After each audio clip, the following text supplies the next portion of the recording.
They use their media to assassinate real news. Words and images produced by the National Rifle Association of America have many wondering if the group has crossed a line. I thought there were elements of it that were very chilling. There was no call for violence in the ad in any way.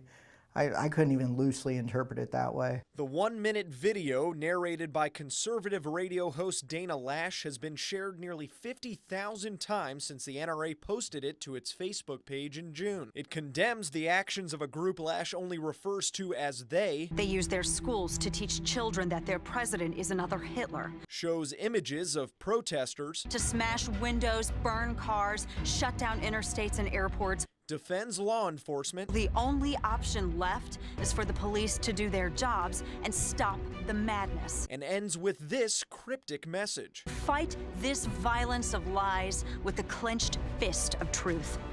It sounded like a call to arms. There is no reason to put a clenched fist and truth in the same thought. Cheryl Wilson is among those who find the video threatening. Some politicians and activists have even accused the NRA for trying to incite a civil war. The NRA is associated with the right to bear arms, and they seem to, by the nature of the ad, being in a position of introducing arms to the discussion when there is no need. NRA member and firearms instructor Chaz Sizemore disagrees. It was funny to me how people were getting outraged because they felt that, the video was specifically attacking a certain group or anything like that, when all the video was doing was showing what different groups have been doing. Antifa, Black Lives Matter, they have been getting out there, they have been rioting, they have been destroying property. Neither group is called out by Lash, and it's difficult to tell if they're in any of the images. But Sizemore thought they got a clear nod in the video's now infamous tagline. People took that as a call to violence and a call to arms.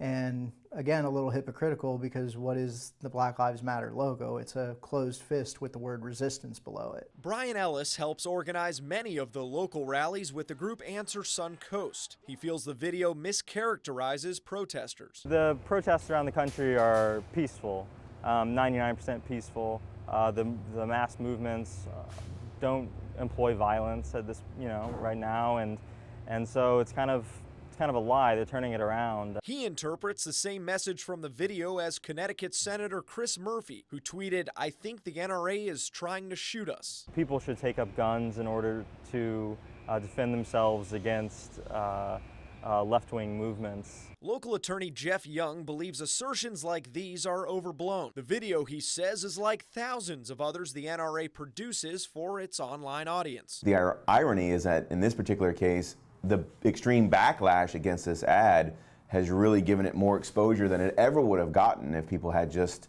ignored it and let it play out for the NRA members like they always do. But while the ad may not have any direct threats, it's also missing something else, any mention of Second Amendment rights. It did seem to have a lot of information that didn't necessarily relate specifically to the Second Amendment and necessarily firearm rights, but I think it was more of a response to a lot of the things that they see going on these days. The reason for putting out such a stern ad remains a shot in the dark, but the more pressing question for those opposed to the NRA or President Trump is if it will put any of them in someone's crosshairs.